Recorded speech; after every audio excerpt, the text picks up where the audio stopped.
Gabaab sine keenya sinirraa jiraatu nagaa rabbii keenya baadiyyaa magaalaa kan of fageenya yaa kan biyyaa sin baase dhibeen jireenya rakkoon biyya lafa baansaa jabeenya dhuunfaa keenya taana rakkinni jireenya dhibneerraa godaanne biyyee keenya lama keessa tamsa'e ummanni keenya yaa rabbi yoomuma buunee lafa keenya furmaata harka keeyina sibbeeka waan nu rakkanne yaa rabbi gargaarsa kee kadhanne rabbii keenya sibbeeka waan nu rakkanne dhibdee keenya gamtaa dhuunfaan sitti manne namni sitti reekatu waamidhamee dhabne Oletten kabyaaramaan si kadhanne humni dargaggummaa kan biyyaaf qabeenya biyyootaan baasee golee taane teenya silaa wanna barraa dhaalamu qabeenya nu rakkoof rakkisaan hallisaa nu geenyaan dabarin naalchisuuf teenya dhala keenya akki taane akkasii akkam ta'u teenya Furmaatanuuf kenniyaa ilaahi keenya keenuun jedhimee buunee lafa keenya dhiiraa dubartii keenya hiree gootaan saamutanne yaa rabbi gargaarsa kee kadhanne ammas akkas jennee dabarree fakkeenya bakka namaa ga'uu miti yaanni keenya akka namaa ta'u hawwinee jireenyaan bakka itti rakkatantu ta'e rakkoo keenya kanaafuu godaanuun taate hiree keenya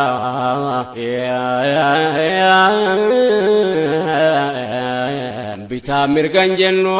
dhiyaatus fageenya garumatti ol gaane tacha deemaa teenya achiin gahan qaboo deemu qofa keenya yoom bakka gaamu keenya godaanaa teenya takkaan qofanne yaa rabbi gargaarsa kee kadhanne dubbiin godaansa waan qalbii nama gubuu bakka taane sattu akka bakka hin qabu rakkoon keenya silas waa lakkoofsan qabu kanaaf kana jedhee dubbachuutti hin qabu humni dargaggeessaa kotee waa gadhaabuu baratus wallaalus miilli lafan qabu bahrii seeneen ajaa'ibaa qurxummii qallabu gariin as gaa'ee hin qabu du'e jiraateen isaan beekamne yaa rabbi gargaarsa kee kadhanne godaansi baay'eesse godaanneessa keenya qalbii nu laalesse kan bara dhiyeenya nyaate fite bahariin nafa lafee keenya qallaba qurxummii ta'e foon keenya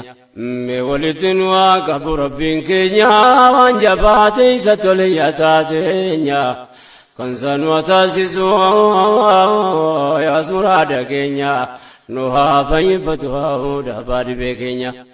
ni beeyta rabbii keenyaan waan nu keessaan seette manne yaa rabbi gargaarsa kee kadhanne Rabbi nu fayyisu mootiin irra keessa dhibee keenya wal yaada jeeson bayeessa dhukkuba godaansa harraafee kaleessa of dhabuu of arguu dadhabuu tammeessa ayyaadannoo fankaase yaappoleessaas keessa deddeemuun karaa nu fageessa beekaadhaaf beekumsatu waan kanaaf ogeessa yaada koo gabaabsee achi baa keessa kan ergaa gooda keessa dhibdeen godaansaa waan arganne yaa rabbi gargaarsa kee kadhanne rabbii keenya si beeka waan nu rakkanne dhibdee keenya gamtaa dhuunfaan sitti danne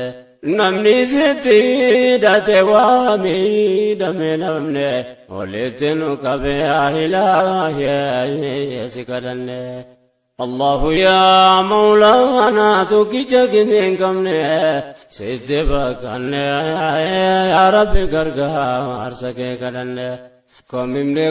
ناركنا كدان ساسي بجدين تتو كمتاسا gari waan argee dhaga'e keessaa yaa ummata keenya warri na dhageessan mee gurrannaa kennaa jaarsa dargaggeessa waan kaasu fedheef rakkina godaansa akkamleen dulloomee ta'uuf dargaggeessa rabbi mootiin irra keessa walitti nu waa qabuu kadhanne yaa rabbi gargaarsa kee kadhanne amma sitti fufne achi tarkaanfannaa yaada deddeebifne wal hubachiifannaa akka taane gariyaa wal yaadachiifannaa wanni